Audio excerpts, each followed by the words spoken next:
Today, I'm going to be vulnerable.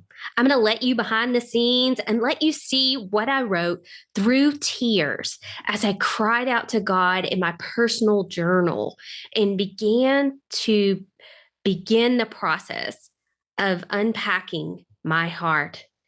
I don't like to share the ugly, the dirty, or the messy. But I know today's podcast will inspire you to tear down walls and to move forward in your own journey to your authentic smile.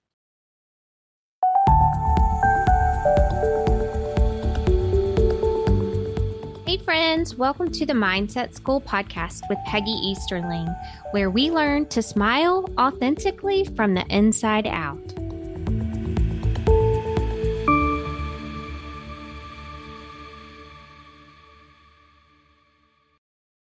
Hi, friends. I want to talk to you today about how we see ourselves. But first, I want to tell you a story.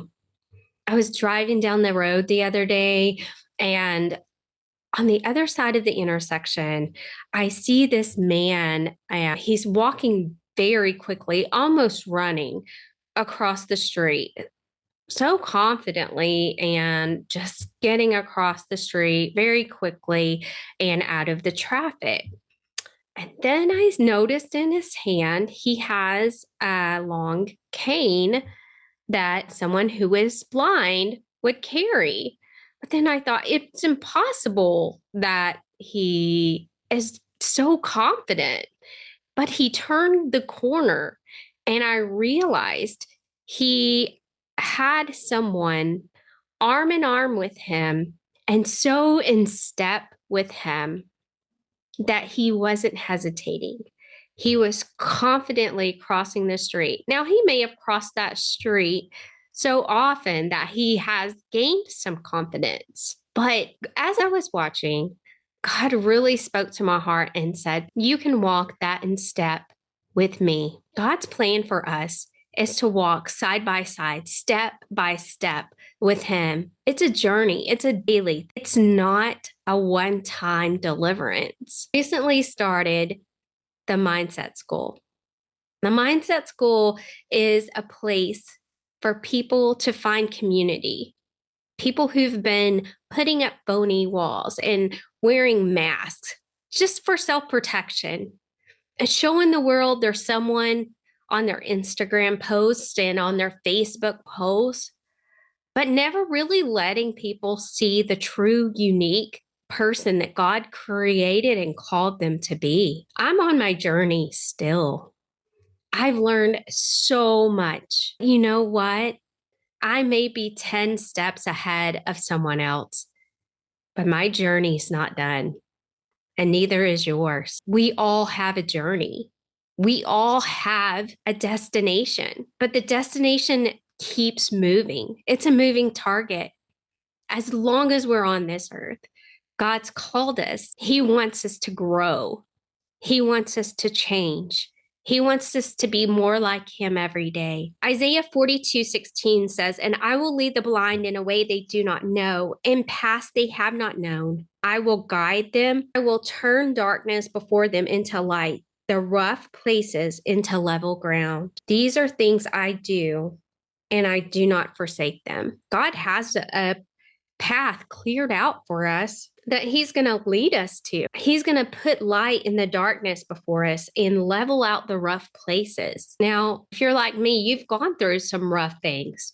You've gone through some hard things, some really hard things. But God, with Him, those places are leveled out and He's never forsaken us. He's never forsaken us. During my journey to get complete healing and unpack the basement of my heart, I went through an internship. And during this internship, I was working with the 12-step program. And in this space, I sat as an attendee of the program as I listened and learned for my internship. And God had me unpack the basement of my heart during this process. Now, I want to read for you one of the things I wrote, and I'm being very vulnerable to read this because this is something that is in my private journal as I worked through the process. And I said, "This Peggy, that eats whatever she wants, that watches whatever she wants, that sits and doesn't get out, is literally sick all the time. She hates herself. I cannot be her. I can't avoid her by doing more things her way. I need to do things a different way, a new way.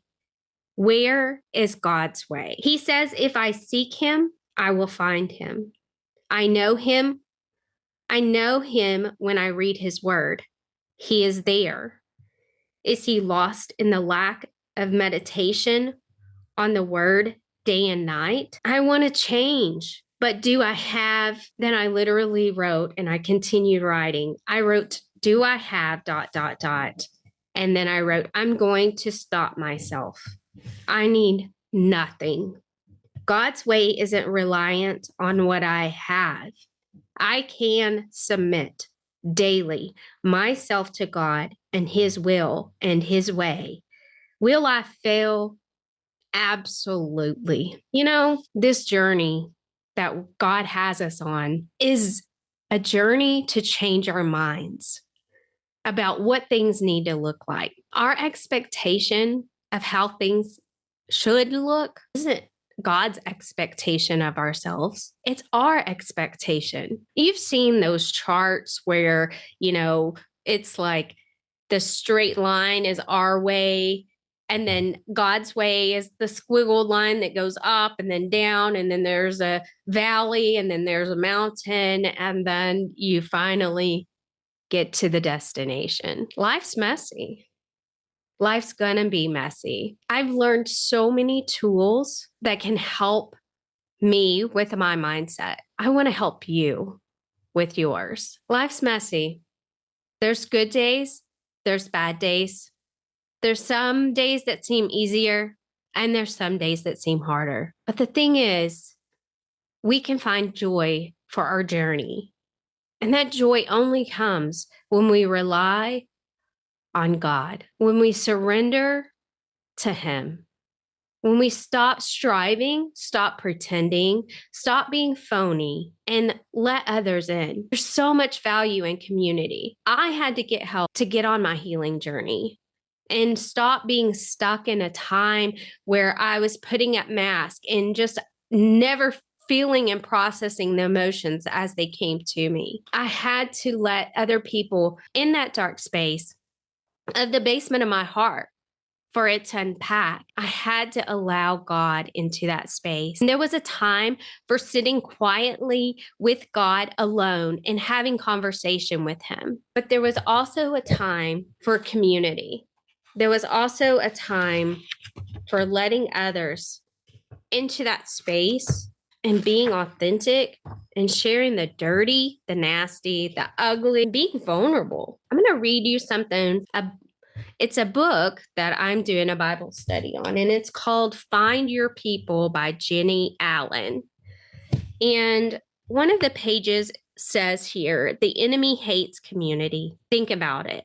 If God is relationship and he created us for relationship, then guess who hates it?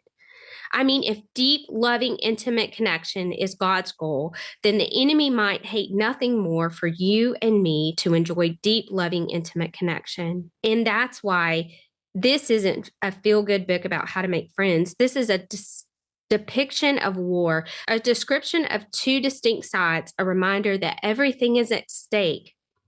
No wonder it feels like every aspect of our life is stacked against our connection to other people. Because it is. The enemy seeks to destroy this good thing God created on earth out of his love. The enemy wants to divide us rather than fighting for each other. He wants to see us fighting against each other.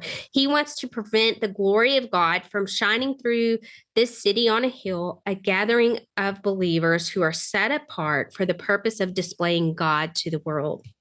We are called to be a community of people on a mission, delighting in God, delighting in each other, redeemed and reconciling the world, bringing them and inviting them to this family. This is the ultimate purpose of community. So isolation was a big part of my life, such a giant part. And if I'm going to step by step, in stride with God, as I walk my path and let Him lead me, even in the times when I'm not able. I can surrender and walk confidently when I walk the way that He intended. She also says another thing in this book that's just profound. It's something we have to accept. You will disappoint me. I will disappoint you, but God will never disappoint us. If we do this journey God's way, we can rely on Him and His strength, and He's going to take our arm and help us confidently walk in community with others, to be closer to Him, to love our neighbors as ourselves, and to renew our mind the way God intended. And finally, smile authentically from the inside out. I hope this blessed you today.